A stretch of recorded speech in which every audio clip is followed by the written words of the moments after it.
नमस्कार प्यारे बच्चों। अब मैं तुम्हें कुछ जरूरी बातें बताने जा रहा हूं। बिल्कुल शुरू में बात कर लेते हैं ताकि बाद में कोई भी कंफ्यूजन न रहे। देखो, आज हम लोग भारत में राष्ट्रवाद यानी नेशनलिज्म इन इंडिया वाला चैप्टर एकदम सिनेमा की तरह समझने वाले हैं, पूरा का पूरा एक बार में। इसलिए सांस रोक के बैठ जाना है अगले 1 घंटा के लिए। थोड़ा सा प्लस माइनस हो सकता है, लेकिन सब कुछ क्रिस्टल क्लियर हो जाएगा, ये मेरी गारंटी है। अब आपको क्या करना है, आपको क्या चाहिए, आप अपने स्टेट बोर्ड की जो बुक है, right, Bihar board UP board की बुक है, क्योंकि मेरा टारगेट है बिहार बोर्ड और यूपी बोर्ड, उन्हीं बच्चों के लिए मैंने ये वीडियो में कर रहा हूं। अब बच्चों, जैसा जैसा मैं समझाऊं आपको क्या करना है, आपके पास में बुक होनी चाहिए। जैसा जैसा मैं समझाऊं वैसा वैसा आप जो आपने अगर पहले से पढ़ा हुआ है उस हिस्से को जोड़ते जाना है। अब जिन बच्चों ने अभी तक कुछ भी नहीं पढ़ा है उनके लिए भी कोई टेंशन नहीं लेने की जरूरत है। आज के बाद ये चैप्टर आपका सबसे पसंदीदा टॉपिक बनने वाला है। मैं तुम्हें वादा करता हूं कि अगर आज तुम ध्यान से सुन लिए उस पूरे लेक्चर को, तो भारत में राष्ट्रवाद का एक भी सवाल तुमसे छूटेगा नहीं। तो सभी बच्चों को नमस्कार, स्वागत है मेट सेतु के इस खास चैप्टर की खास क्लास में। आज हम इतिहास की उस क्रांति की कहानी सुनने जा रहे हैं जिसने गुलामी के जंजीरों को हिला दिया था। भारत में राष्ट्रवाद कैसे पैदा हुआ, कैसे एक आम किसान से लेकर बड़े बड़े वकील तक सबने देश के लिए आवाज उठाई। ओके, जिन बच्चों ने मेरा पहले का लेक्चर देखा होगा, हमारे वेबसाइट के जो स्टूडेंट हैं, यूरोप में राष्ट्रवाद का उदय। और हम क्या पढ़ने जा रहे हैं, अब हम पढ़ने जा रहे हैं 4th चैप्टर हिस्ट्री का, भारत में राष्ट्रवाद बिहार बोर्ड के हिसाब से। अब देखो, कोई बच्चा साइंस बैकग्राउंड का होगा तो तुरंत बोलेगा सर दोनों में तो राष्ट्रवाद शब्द कॉमन है, ठीक है, मतलब दोनों एक ही जैसे होंगे। अब जैसे केमिस्ट्री में जब दो चीजों को मिलना का नाम मिलता जुलता होता है तो वो सोच लेता है कि ये तो सेम ही होंगे। अब छोड़िए, लेकिन बेटा नाम एक जैसा है, इसकी कहानी बिल्कुल अलग है। जैसे मलाई कोफ्ता और लौकी कोफ्ता, दोनों में कोफ्ता है पर टेस्ट मजा सब अलग है।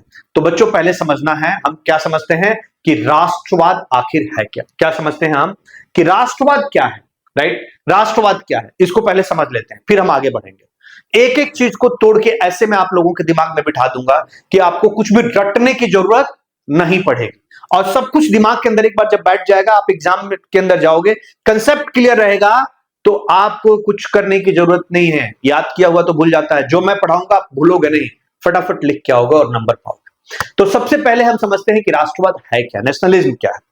तो बच्चों कुछ नहीं है राष्ट्रवाद, क्या है, ये एक तरह की भावना है, राष्ट्र की भावना बोलते हैं ना। तो राष्ट्रवाद क्या है, वो भावना है जिसमें लोग क्या करते हैं, अपने देश के लिए एक हो जाते हैं।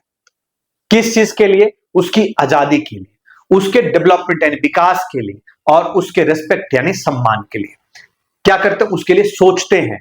तो राष्ट्रवाद क्या है, भावना है जिसमें देश के लिए, उसकी आजादी, उसके विकास और उसके सम्मान के लिए लोगों के अंदर भावना आ जाती है और लोग सोचते हैं।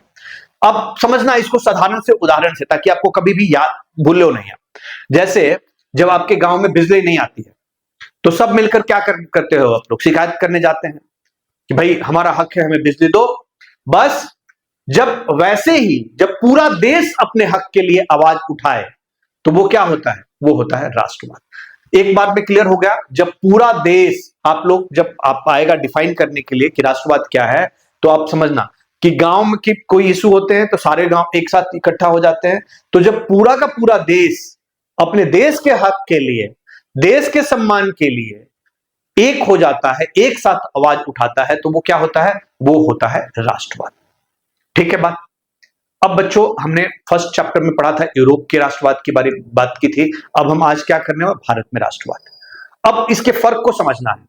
अब यूरोप में क्या हुआ था, वहां जो लोग थे राजा महाराजा के शासन से तंग आकर अपने अधिकारों और एक राष्ट्र राज्य यानी नेशन स्टेट के लिए लड़े, राइट। अब भारत की कहानी क्या थी, अलग थी। यहां क्या था, उपनिवेशवाद। उपनिवेशवाद बच्चों, हमने राष्ट्रवाद को समझा, अब हम समझ गए इस तरह से कि अब आपको डेफिनेशन लिखने में दिक्कत नहीं होगी राष्ट्रवाद क्या है। वैसे ही मैं आप लोगों को समझाऊंगा उपनिवेशवाद क्या होता है, समझिएगा उपनिवेशवाद, और फिर हम डीप डाउन चलेंगे। जब कोई बाहरी देश आकर आपके देश पर राज करे, आपके संसाधनों को लूटे और आपको गुलाम बना दे। ठीक बात क्या है उपनिवेशवाद? जब कोई बाहरी देश आपके देश में के ऊपर राज करे, आपके जो संसाधन है उनको लूट कर अपने देश में ले जाए और आपको गुलाम बना दे, अपने अंडर में कर ले, अपने अधीन कर ले, तो उसी को हम क्या बोलते हैं? उपनिवेशवाद। अब एग्जांपल से समझिएगा इसको। जैसे आपकी दुकान है और कोई गांव का दबंग आदमी या आपके शहर का दबंग आदमी आकर बोलता है कि भाई अब तुम हटो, अब मैं यहां बैठूंगा और तू मेरे लिए काम करेगा और जो मुनाफा होगा वो मेरा होगा। तो बच्चों यही अंग्रेजों ने किया। और जब लोग इस जुल्म से परेशान हो गए तब क्या हुआ?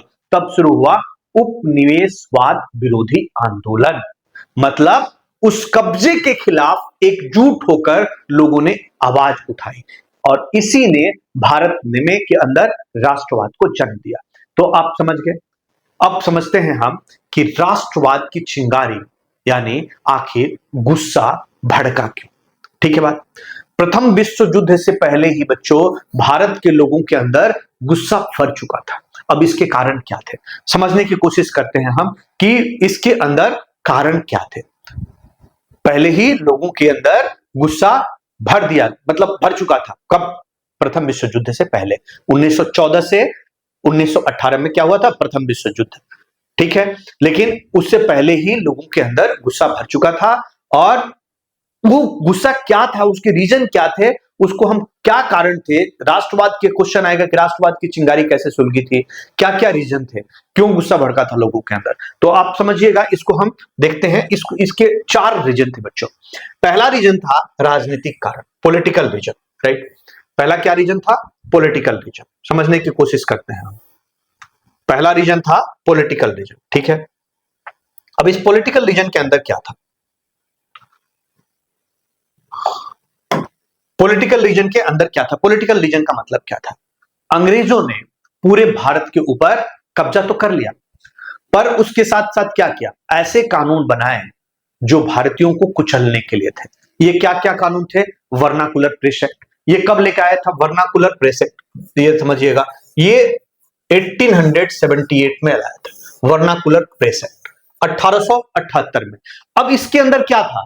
जो भी वर्नाकुलर का मतलब समझिएगा, वर्नाकुलर प्रेस एक्ट, वर्नाकुलर का मतलब क्या होता है? Local language. तो वर्नाकुलर के अंदर क्या था कि भारतीय भाषाओं के अंदर जो भी अखबार थे उसके ऊपर 1878 में इस एक्ट के माध्यम से रोक लगा दिया गया, स्टॉप कर दिया गया कि नहीं कर सकते हो। ये एक काम किया था। ये क्या था? ये पॉलिटिकल रीजन था। ठीक है, उसके अलावा ये तो उन्होंने किया ही किया, इसके अलावा 1879 में आर्म्स एक्ट लेकर आ गए। क्या लेकर आ गए? Arms act. अब इस आर्म्स एक्ट का क्या मतलब था? अब इस एक्ट के बाद भारत के लोगों के लिए हथियार रखना इलीगल यानी गैर कानूनी बना दिया गया। और एक काम और इन लोगों ने किया। वो काम क्या किया? इस पॉलिटिकल के अंदर 1905 के अंदर बंगाल का उन्होंने विभाजन कर दिया। तो ये देखना समझना है आपको कि ये हम सारी बातें कर रहे हैं प्रथम विश्व युद्ध के पहले की। तो प्रथम विश्व युद्ध से पहले इन्होंने 1878 में वर्नाकुलर एक्ट लेकर आए थे, जहां पे प्रेस के ऊपर पाबंदी लगा दी। 1879 में आर्म्स लेकर आ गए कि भारतीय लोगों के लिए हथियार रखना, आर्म्स रखना मना कर दिया। और 1905 में इन्होंने बंगाल का विभाजन कर दिया। ठीक है बात। एक काम और किया था अंग्रेजों ने। वो क्या किया था?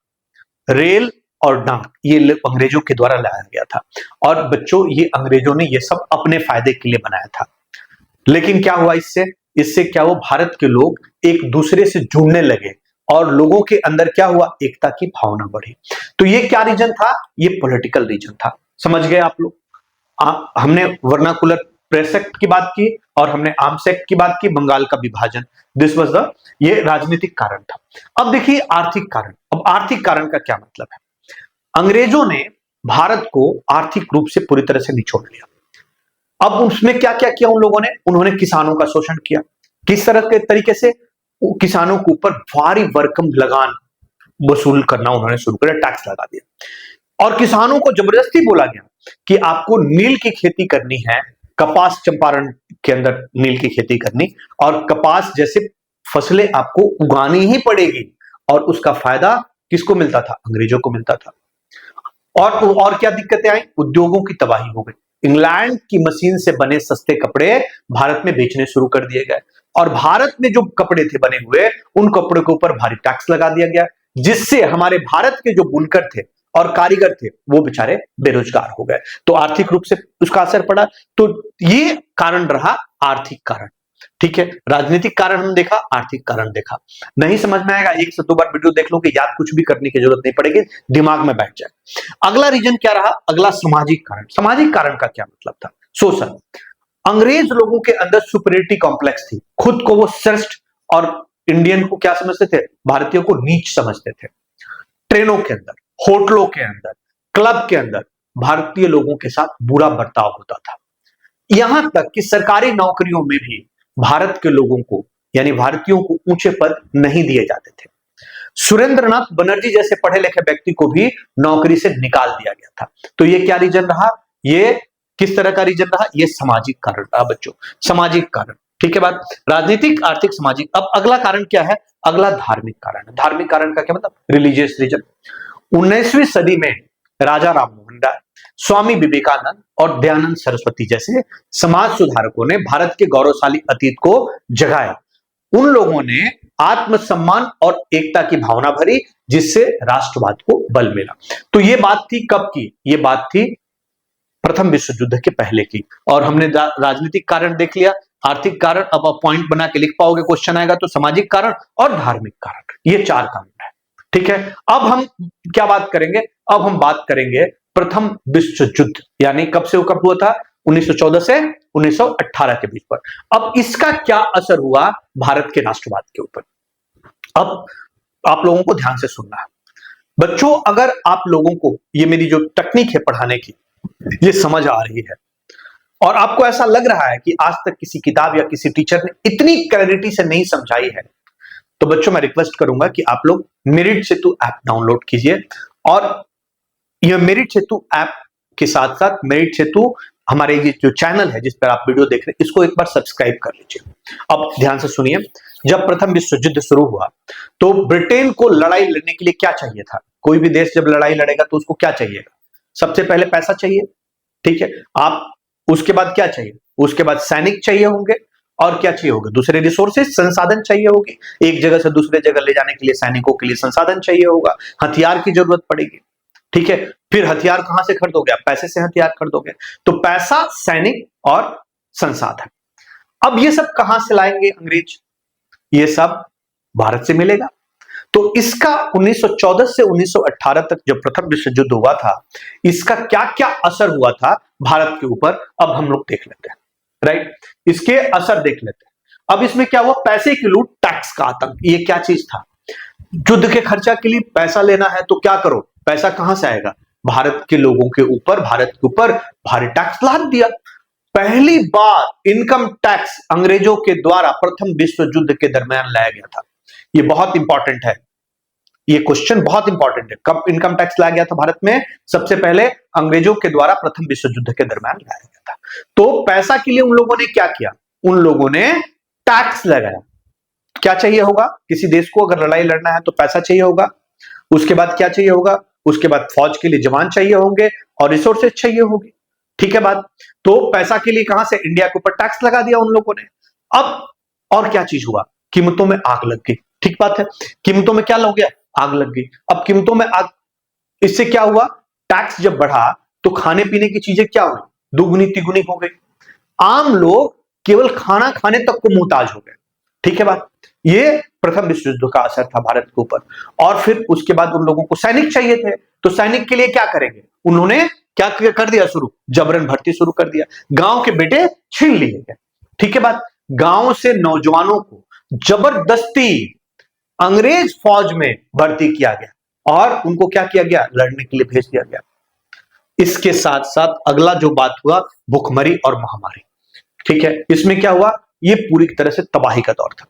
इसी दौरान हमारे भारत के अंदर फसलें खराब हो गई और क्या हुआ? इन्फ्लुएंजा महामारी फैली जिसमें लाखों लोग बेचारे मारे गए। और फिर बच्चों यही बना क्रांति का बीज। लोगों को लगा कि हम सब पीड़ित हैं और इसका जिम्मेदार कौन है? अंग्रेज सरकार।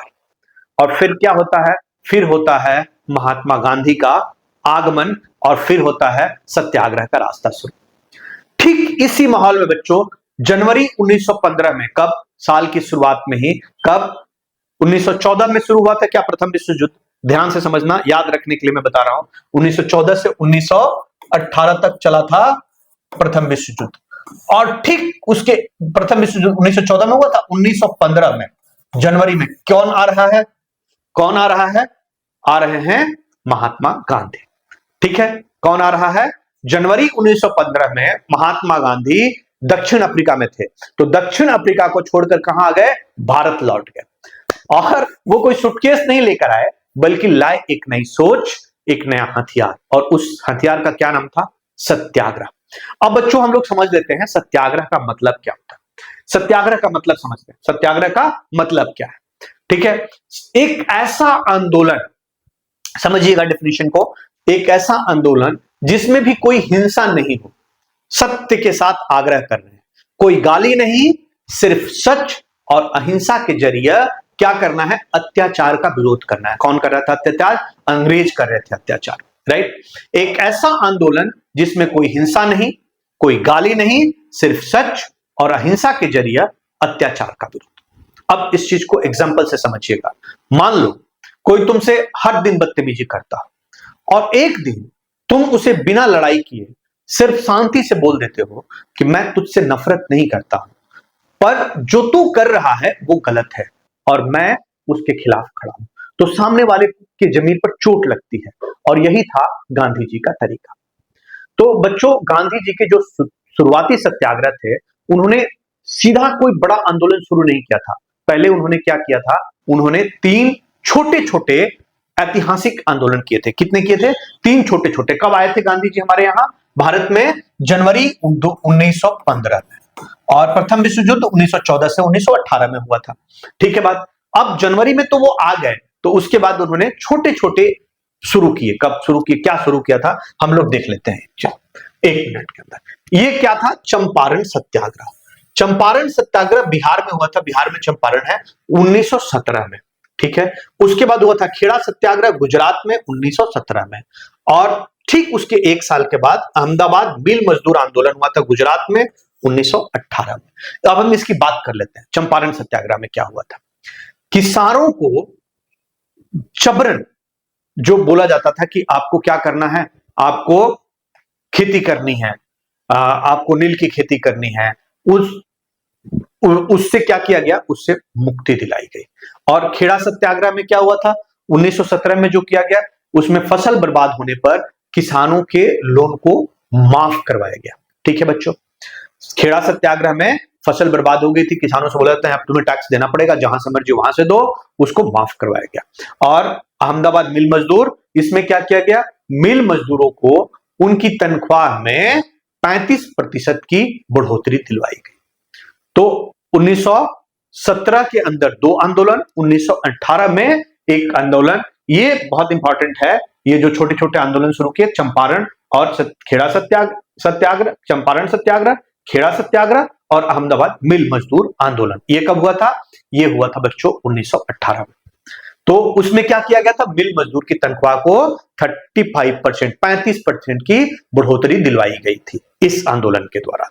और इसमें क्या हुआ था चंपारण सत्याग्रह के अंदर? चंपारण सत्याग्रह के अंदर बोला गया था कि जो नील मजबूर करते थे कि नील की खेती करनी है, उसके खिलाफ ये था।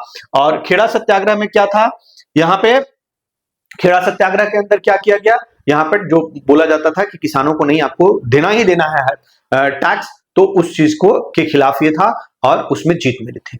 और इन तीनों जीतों से गांधी जी को विश्वास हो गया कि अब उनके विचार को पूरे देश तक ले जाने का समय यानी वक्त आ गया है। लेकिन उसी बीच ये 1918 में इन्होंने किया था। 1918 में ये छोटा सा अहमदाबाद मिल मजदूर हुआ था। 1919 में एक खेल हुआ और उस खेल का क्या नाम मतलब था? उस खेल का मतलब था रॉलेट एक्ट। क्या मतलब था? Rowlatt act. ठीक 1 साल बाद जो अहमदाबाद सत्याग्रह 1919 में हुआ ये। और यहीं पर एक और खेल हुआ जालियांवाला बाग, अभी मैं बात करूंगा आप लोगों से। तो इतिहास का सबसे काला कानून था ये रॉलेट एक्ट। इस एक्ट के अनुसार सरकार किसी भी भारतीयों को बिना मुकदमा चलाए सीधे 2 साल तक जेल में रख सकती थी। बच्चों ये समझने की बात है, रॉलेट एक्ट 1919 में आया, और रॉलेट एक्ट के बारे में पूछा जाए तो आप समझ सकते हो, मतलब बता सकते हो, ये काला कानून था, और इस कानून के तहत सरकार किसी भी भारतीय को बिना मुकदमा चलाए सीधे 2 साल तक जेल में रख सकती थी। ठीक है, अब एग्जाम्पल से समझिएगा कि पुलिस आए मान लो आपके पास और आपको बोले कि तू अंदर जा। अब आप कहोगे कि मैंने क्या किया है? पुलिस कहेगी कि कुछ नहीं, पर शक है, 2 साल बाद बात करें। तो फिर गांधी जी ने कहा इनफ इज इनफ। 6 अप्रैल 1919 को उन्होंने देश भर में हड़ताल का आह्वान किया। किस चीज के खिलाफ? रॉलेट एक्ट के खिलाफ। कब? 6 अप्रैल 1919 को इसके खिलाफ उन्होंने क्या किया? उन्होंने आह्वान किया। और फिर क्या हुआ? 10 अप्रैल को, ये ध्यान देने की बात है, 10 अप्रैल को अमृतसर ने पुलिस में शांतिपूर्ण तरीके से जुलूस चल रहा था, उसके ऊपर गोली चला दी। ठीक है, इसके बाद डॉक्टर सत्यपाल और सैफुद्दीन किचलू जैसे स्थानीय नेताओं को गिरफ्तार कर लिया गया। इसके बाद शहर में मार्शल लॉ लगा दिया गया, और फिर उस शहर की कमान किसको दे दी गई? कमान दे दी गई जनरल डायर को। ठीक है, और फिर हुआ क्या? जालियांवाला बाग नरसंहार। जालियांवाला बाग नरसंहार कब हुआ था बच्चों? आप लोग ध्यान से समझिएगा। जालियांवाला ये कब हुआ था? 13 अप्रैल 1919 को। ध्यान से समझना, रॉलेट एक्ट भी आया था 1919 में, और उसके बाद में हमने ये देखा कि महात्मा गांधी ने उसके खिलाफ आवाज उठाई, और फिर 13 अप्रैल 1900 इस एक्ट का हमने मतलब भी देख लिया कि क्या मतलब था, कि किसी को भी उठा के भारतीयों को 2 साल तक सीधे सीधे जेल में डाल देना है विदाउट एनी रीजन। ठीक है बात। 13 अप्रैल 1900, आप समझना बात को, जालियांवाला बाग का जो घटना था वो बहुत ही दर्दनाक घटना थी, और हम लोग क्या मानते हैं भारत के अंदर? 13 को अशुभ माना जाता है। 13 को हम क्या मानते हैं? अशुभ मानते हैं। तो इससे आप याद रखने की कोशिश करना कि 13 अप्रैल 1919 को हुआ था घटना। क्या था? बैसाखी का दिन था। बैसाखी क्या होता है? ये जनरली पंजाब के लोग इसको त्योहार के रूप में मनाते हैं। बैसाखी का दिन था, राइट। लोग मेला और सभा के अंदर अमृतसर के जालियांवाला बाग में जमा हुए थे। वहां के लोग, उन्हें पता नहीं था कि मार्शल लॉ लागू हो चुका है। ठीक है, और बाग के अंदर सिर्फ एक ही रास्ता था, और जनरल डायर ने वो रास्ता बंद करवाकर बिना चेतावनी दिए लोगों के ऊपर गोलियां चलवा दी, और सैकड़ों निर्दोष लोग मारे गए। और फिर क्या हुआ? इस नरसंहार के विरोध में रविंद्रनाथ टैगोर ने, उनको क्या मिला था? नाइट की उपाधि मिली थी, और गांधी जी ने केसरे हिंद की उपाधि अंग्रेजों को लौटा दी। पूरे उत्तर भारत में गुस्सा फैल गया, लोग हिंसक हो गए। गांधी जी ने क्या किया? जब लोग हिंसा बढ़ने लगी तो गांधी जी ने तुरंत अपना आंदोलन वापस ले लिया, क्योंकि गांधी जी का सिद्धांत था, क्या सिद्धांत था? कि कोई भी आंदोलन अगर अहिंसक रहा तो वह मेरा आंदोलन नहीं है, हिंसक रहा तो मेरा आंदोलन नहीं है। ठीक है, अब बच्चों उसके बाद 1919 की ये कहानी थी, आप लोग समझ गए होंगे। रॉलेट एक्ट की हमने बात कर ली। अब हम बात करेंगे 1920 और से लेकर 1922 तक के बीच में। 1920 से 1922 में क्या हुआ था? जब पूरा देश एक साथ खड़ा हुआ, और उसमें क्या हुआ था? असहयोग आंदोलन। ध्यान से समझिएगा, 1920 से 1922 में क्या हुआ? असहयोग आंदोलन। समझने की कोशिश करते हैं। जब पूरा देश एक साथ खड़ा हुआ, कब? 1920 1922 में। ध्यान से सुनिए, साल 1920 की बात है। भारत में पहले से ही गुस्से की आग सुलग रही थी, और ठीक इसी समय एक और मुद्दा सामने आ गया, खिलाफत का मुद्दा। ये खिलाफत का मुद्दा क्या था? खिलाफत आंदोलन। तुर्की का सुल्तान, उसको क्या बोलते थे? उसको कहते थे खलीफा। क्या कहते थे? खलीफा। दुनिया भर के मुसलमानों का आध्यात्मिक नेता था, उसको दुनिया भर के मुसलमान अपना आध्यात्मिक नेता मानते थे। और क्या हुआ? प्रथम विश्व युद्ध में तुर्की हार गया, और अंग्रेजों ने उस खलीफा के ऊपर एक कठोर संधि थोपने का, कॉम्प्रोमाइज थोपने का फैसला किया, और इससे भारतीय मुसलमान बहुत नाराज हुए। भारतीय मुसलमान को उस समय लीडर कौन थे? मोहम्मद अली और शौकत अली। ऐसे मुस्लिम नेताओं ने इस मुद्दे पर क्या किया? आंदोलन शुरू कर दिया। अब गांधी जी ने क्या सोचा? गांधी जी ने इसे हिंदू और मुस्लिम एकता का एक मौका, सुनहरा मौका समझा। और फिर क्या किया गया, इसके बाद उन्होंने सितंबर 1920 में कलकत्ता कांग्रेस अधिवेशन में प्रस्ताव रखा कि खिलाफत और स्वराज के मुद्दे को छोड़कर एक बड़ा असहयोग आंदोलन शुरू किया जाए। समझ गए बात को? कहां के कांग्रेस अधिवेशन में? कोलकाता में 1920 सितंबर में ये रखा गया कि अब हम एक बड़ा असहयोग आंदोलन शुरू करेंगे। कब? 1919 में तो उन्होंने अपना बंद कर दिया था, अब यहां पे उन्होंने 1920 में स्टार्ट किया। ठीक है बात? क्या? असहयोग आंदोलन। अब ये असहयोग आंदोलन क्यों? राइट, असहयोग आंदोलन क्यों?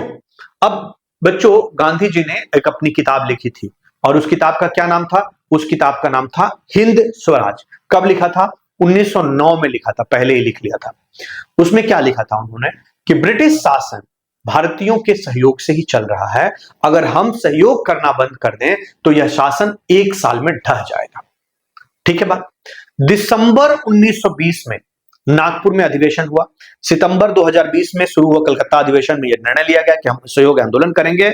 दिसंबर 2020 में नागपुर अधिवेशन में कांग्रेस ने असहयोग आंदोलन को अपनाया और उसका लक्ष्य क्या रखा गया? लक्ष्य रखा गया बच्चों स्वराज।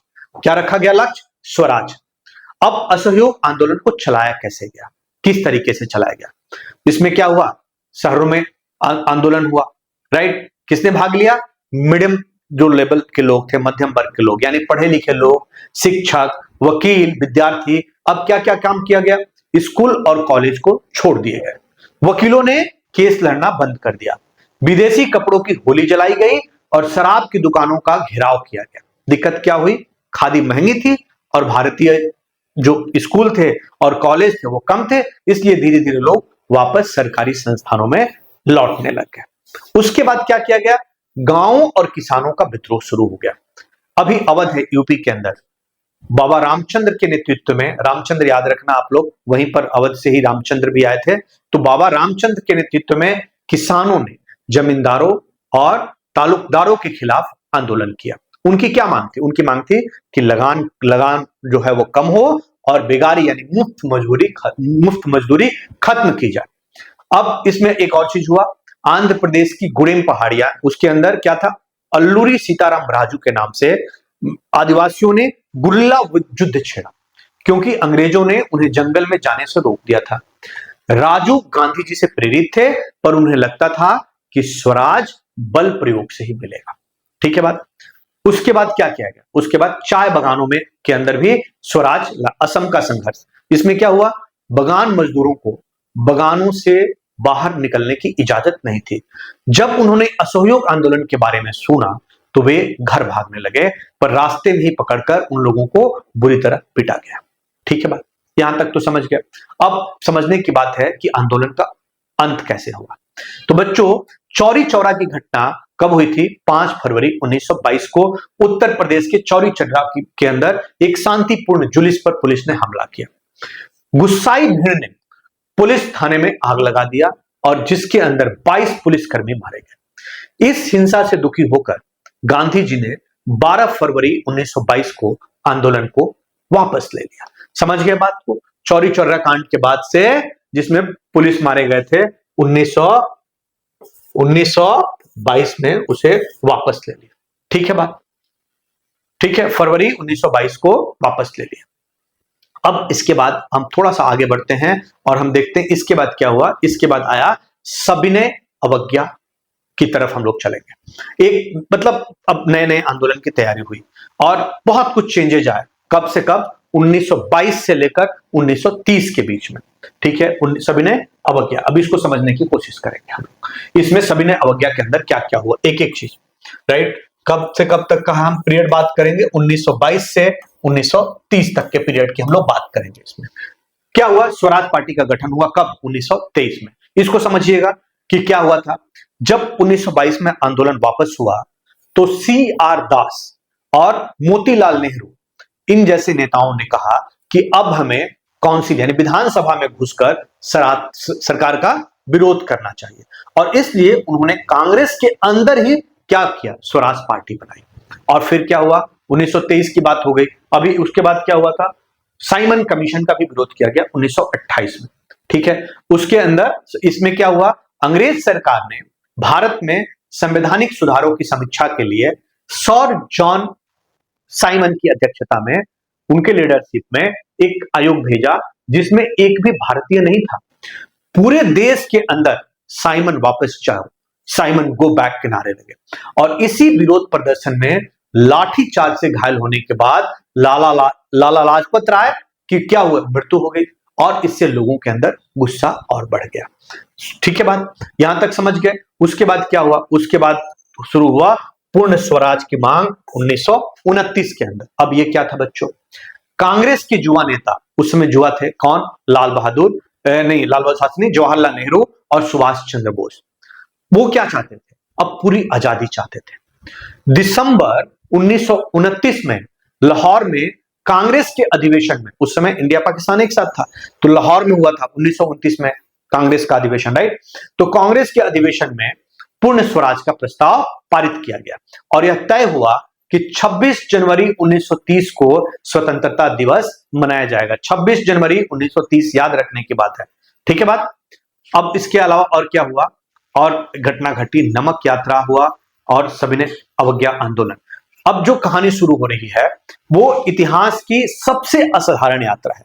31 जनवरी 1930 को गांधी जी ने वायसराय इरविन को एक पत्र में 11 मांग रखी, 11 डिमांड, और जिसमें सबसे बड़ी मांग थी क्या कि नमक के ऊपर जो टैक्स है उसको खत्म करना। मांगे न मानने पर 12 मार्च 1930 को गांधी जी ने अपने 78 अनुयायियों के साथ साबरमती आश्रम से दांडी तक 240 मील की पैदल यात्रा शुरू की। 6 अप्रैल को दांडी पहुंचकर उन्होंने समुद्र के पानी से खुद नमक बनाकर कानून को तोड़ा और क्या शुरू हुआ, सविनय अवज्ञा आंदोलन। यह क्या था, असहयोग आंदोलन से अलग था। इसमें सिर्फ सहयोग नहीं करना था बल्कि अंग्रेजों के कानून को तोड़ना भी था, लेकिन कैसे, अहिंसा के साथ। पूरे देश में क्या हुआ, विदेशी कपड़ों का बहिष्कार हुआ और किसानों ने लगान देना बंद कर दिया। पेशावर में खान अब्दुल गफ्फार खान, उनको भी बोलते थे सीमांत गांधी, इनके नेतृत्व में खुदाई खिदमतगार लाल कुर्ती ने आंदोलन किया। बिहार में लोगों ने चौकीदारी कर देने से मना कर दिया। छपरा जेल के कैदियों ने विदेशी कपड़े पहनने से मना कर दिया और नंगी हड़ताल की। मणिपुर में रानी गैडिनलू जैसी वीरांगना ने आंदोलन का नेतृत्व किया। फिर क्या हुआ, फिर हुआ गांधी इरविन समझौता। कब हुआ, 5 मार्च 1931 को। आंदोलन की व्यापकता को देखते हुए सरकार झुकी। गांधी जी ने आंदोलन स्थगित किया और दूसरे गोलमेज सम्मेलन में भाग लेने के लिए कहां गए, वो लंदन गए, लेकिन वहां बात तो नहीं बनी। गांधी जी ने निराश लौटकर आंदोलन को फिर से शुरू किया, पर 1934 में यह आंदोलन धीमा पड़ गया। अब बच्चों देखते हैं हाँ आंदोलन के अब कौन कौन से दूसरे नायक थे, दूसरे हीरो कौन कौन से थे और उनकी विचारधाराएं क्या थी। ध्यान से समझिएगा आप लोग, क्या क्या हुआ था। ये जो टॉपिक है समझने हैं कि उनके नायक और किसान आंदोलन, राइट, मुपला विद्रोह केरल में हुआ था, बारदोली सत्याग्रह, उसके बाद अखिल भारतीय किसान सभा, मजदूर आंदोलन, all India trade union council. एक एक को समझने की कोशिश करते हैं। तो क्या था ये क्या था, किसान आंदोलन, मोपला विद्रोह केरल, ये क्या था, यह मुस्लिम किसानों यानी मोपला का हिंदू जमींदारों के खिलाफ एक हिंसक विद्रोह था। ठीक है बात। बारदोली सत्याग्रह में क्या था, बारदोली सत्याग्रह लगान वृद्धि के खिलाफ यह एक सफल किसान आंदोलन था जिसका नेतृत्व कौन किया था, वल्लभ भाई पटेल ने किया था। राइट, यहां की महिलाओं ने उन्हें क्या दिया था, उपाधि, सरदार की उपाधि दी थी। सरदार वल्लभ भाई पटेल, उनको कहां से मिला था, यहीं से मिला था, बारदोली से उनको ये उपाधि मिली थी, वहां के महिलाओं के द्वारा दी थी। अब देखते हैं अखिल भारतीय किसान सभा 1936 के, इसमें क्या हुआ था, स्वामी सहजानंद सरस्वती जैसे नेताओं के प्रयासों से लखनऊ में इसका गठन किया गया 1936 में, जिसने किसानों की समस्याओं को राष्ट्रीय स्तर पर उठाया। अब मजदूर आंदोलन की बात करते हैं। ये मजदूर ऑल इंडिया ट्रेड यूनियन, ये जो मजदूर आंदोलन है इसमें क्या हुआ था, इसके अंदर इसकी स्थापना कब हुई थी, 1920 में हुई थी, ताकि मजदूरों के हकों के लिए लड़ा जा सके। अब इसके अलावा बच्चों बहुत सारे राजनीतिक दल भी आए थे, बने, और उन्होंने काम किया। इसमें मुस्लिम लीग की स्थापना हुई थी 1906 में। इनको भी पढ़ लेते हैं, ये आपके सिलेबस से है। तो इसमें क्या हुआ था, अंग्रेजों की फुट डालो और राज करो नीति के तहत ढाका में इसकी स्थापना हुई थी। इसका मकसद मुसलमानों के हितों की रक्षा करना था, जिसने आगे चलकर अलग राष्ट्र की मांग का रास्ता बनाया। ठीक है बात। कम्युनिस्ट पार्टी 1925, याद रखने की बात है, ये मजदूरों और किसानों के राज करने की बात करते थे और कांग्रेस की नीतियों के आलोचक थे। और 1925 में ही आया कौन, राष्ट्रीय स्वयंसेवक संघ, आरएसएस। और इसमें इसकी स्थापना कौन किया था, केबी हेडगेवार। ये कहां पे किए थे, नागपुर में स्थापित किए थे। और इसका क्या था, इस संगठन का उद्देश्य, इस विचारधारा हिंदू राष्ट्र की विचारधारा के ऊपर एक केंद्रित था। आजादी की लड़ाई सिर्फ राजनीतिक नहीं थी, यह एक सांस्कृतिक लड़ाई भी थी। लोगों को यह महसूस कराना था कि हम सब एक हैं। और ये सब किन वजहों से हुआ, इन सब वजहों से हुआ कि भारत माता की छवि बंकिम चंद्र चट्टोपाध्याय ने वंदे मातरम लिखा। भारत को एक मां के रूप में देखा गया, जिससे लोग भावनात्मक रूप से जुड़ गए। लोक कथा और लोक गीतों का पुनरुद्धार हुआ। राष्ट्रवादी नेताओं ने गांव में घूम घूमकर लोक कथाओं और गीतों को इकट्ठा किया ताकि देश के गौरवशाली अतीत को जिंदा किया जा सके। राष्ट्रीय ध्वज बनाया गया। बाद में स्वराज ध्वज आया, जिसमें चरखा था, जो आत्मनिर्भरता का प्रतीक था। राइट। अंग्रेज कहते थे भारतीय पिछड़े और असभ्य हैं। हमारे इतिहासकारों ने लिखा, हमारा अतीत महान था, कला, विज्ञान और शासन में हम दुनिया में सबसे आगे थे। तो बच्चों, अब हम देखते हैं इसका निष्कर्ष। सभी ने अवज्ञा आंदोलन में कुछ सीमाएं थी। दलितों की भागीदारी सीमित रही, क्योंकि वे अपने अलग राजनीतिक अधिकारों की मांग कर रहे थे, जिसके कारण डॉक्टर अंबेडकर और गांधी जी के बीच पूना पैक्ट हुआ था। कब हुआ था, 1932 में। मुसलमानों का एक बड़ा वर्ग भी आंदोलन से अलग थलग महसूस कर रहा था, लेकिन इन सब संघर्षों ने देश को एक साथ ला दिया। अंत में 1942 में गांधी जी ने अंग्रेजों भारत छोड़ो का नारा दिया और करो या मरो का आह्वान किया। और इन सभी संघर्षों के बाद 15 अगस्त 1947 को हमारा भारत स्वतंत्र हुआ। तो बच्चों याद रखो, राष्ट्रवाद सिर्फ नारे नहीं होता, ये वो भावना है जो हर किसी को यह महसूस कराए कि ये देश मेरा है और इसकी रक्षा मेरी जिम्मेदारी है। बच्चों, अगर ये पूरा चैप्टर तुम्हें एकदम आसान भाषा में समझ आया है, अगर हर टॉपिक अब दिमाग में बैठ गया है, तो सोचो अगर ऐसे ही हर चैप्टर, इसके अलावा दूसरे सब्जेक्ट और हर क्वेश्चन का जवाब आपको मिल जाए तो क्या कैसा रहेगा। मेरिट सेतु ऐप पर आपको मिलेगा हर विषय के फ्री नोट्स। अब आप समझना, अभी मैंने लेक्चर को आपने देख लिया, अब इसके नोट्स आपको मिल जाए। आपको कुछ याद करने की जरूरत ही नहीं होगी। चैप्टर वाइज आप सारे क्वेश्चंस आंसर्स जो प्रीवियस ईयर में आए हैं, वो क्वेश्चन आंसर। और सबसे बड़ी बात कि जो मेरे क्लास है, वो सारे क्लास आपके मोबाइल के ऊपर, यूट्यूब पे भी जा सकते हैं, आप यूट्यूब भी कर सकते हैं, लेकिन यूट्यूब से ज्यादा मटेरियल उपलब्ध है मोबाइल ऐप के ऊपर। अगर आप चाहते हो कि हर चैप्टर एक कहानी की तरह आपको समझ में आए, तो अभी आपको क्या करना है, आपको इस चैनल को सब्सक्राइब कर लेना है और डाउनलोड करना है merit Setu app. Right, start your success, क्योंकि अब पढ़ाई रुकेगी नहीं, बदलेगी, चमकेगी और सीधा रिजल्ट में दिखेगी। Thank you very much.